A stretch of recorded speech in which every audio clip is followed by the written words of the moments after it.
Ako chenro mar tiego jochiw arita ne joma ideo kata VIPs, chiwo arita e kuonde tongona kod kuonde mamoko mong'ere kaka bong'sas. Chenro mageto e lai makare mar chiwo arita e sekta no endo. Jochiw arita go ibiro mi namba bang' yudo tiegruok, ka bende ibiro migi lesen kod otese mapuodhogi kaka certificates kaka jochiw arita.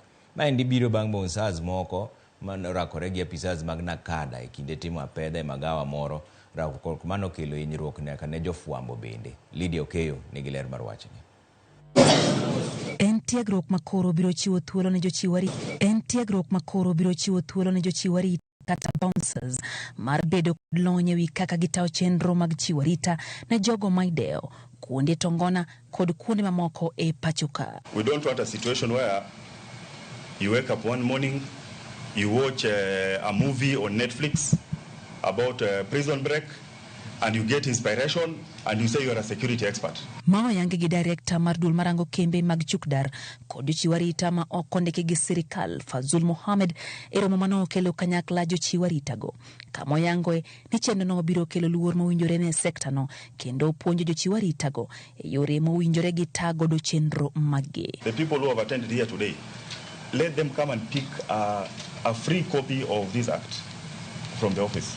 This initiative is a critical pillar in government broader security reform agenda, and particularly a great milestone in addressing various skills and knowledge gaps existing within yourselves. Bang' yudo tiegruok makamano, jochiw arita go biro yudo boke kod lesen kaachiel gi nonro maggi mabiro miyo yang gi piny owacho kod oganda. After going through this training, you are going to graduate from an elaborate course in professionalism, conflict resolution, proficiency, search expertise. Consider it this as private security 101. Kama una certificate yote, hii ndio itakuwa certificate ya kwanza utakuwa nayo na jina yako.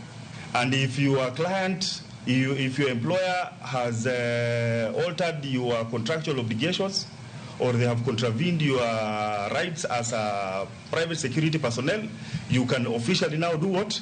The law will take its recourse mechanism. Okwa jochiw arita mondo mi obed jogo makweyo tulo, ponono ni tulo muoch, kendo girito ganda kabende okwa mondo mi giti kanyakla gi obila kod apisas mag piny owacho kar monjogi. You have a duty to cooperate with the national security organs.